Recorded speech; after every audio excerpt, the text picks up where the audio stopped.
Peace and love, you fantastic wonders of spiritual level of being. Today we're going to be discussing Zhang Jue, Zhang Jiao, also known as.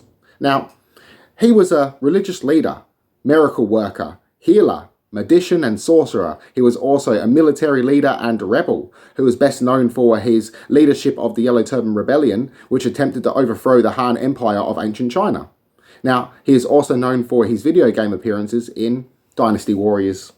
Now, Zhang Jue was born sometime around the 3rd century in Hebei, North China.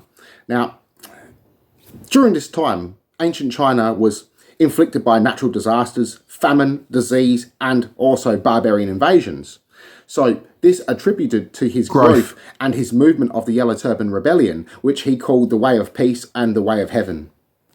Now, during Zhang Jue's youth, he was known to be a follower of the Way of Huang Lao, which was the most influential, biggest philosophical movement in China, which in turn was what influenced and began into the religious movement of Taoism. Now, it was said that the premise of these teachings was that an enlightened leader could bring prosperity and peace to the land.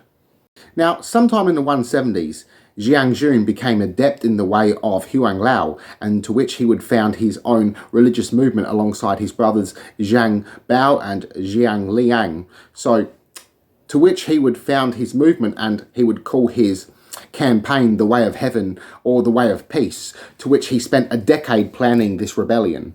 Now, during this time of China, people were very superstitious. They believed that if one was painfully ill or sick, one was being divinely punished for their misdeeds or even misdeeds in a previous life, to which Zhang Jue claimed he had a magical blessed water, to which if one's faith was strong enough in the Tao, they would be instantly cured upon drinking it, but if they were not instantly cured, then their faith was lacking in the Tao.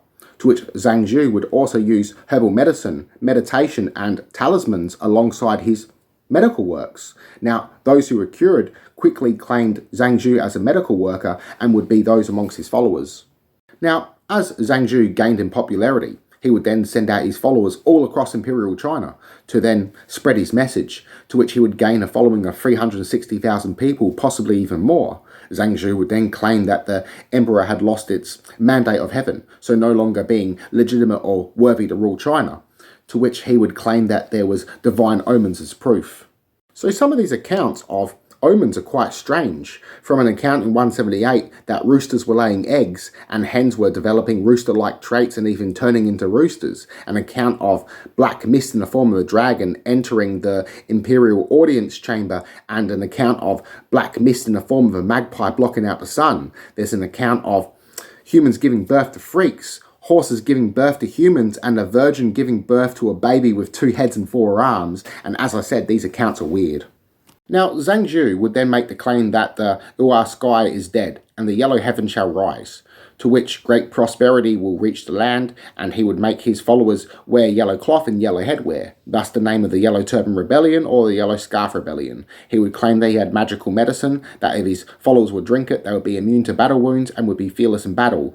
There is accounts that he would use human sacrifice as a means of divine blessing, though this is most likely propaganda written against him.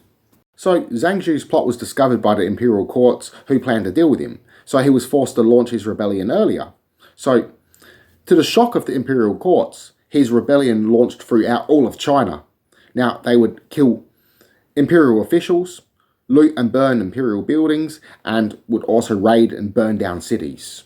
Now, during the initial stages of the rebellion, the Yellow Turbans did quite well. They conquered much. However, they were unable to later hold off against the better trained imperial forces.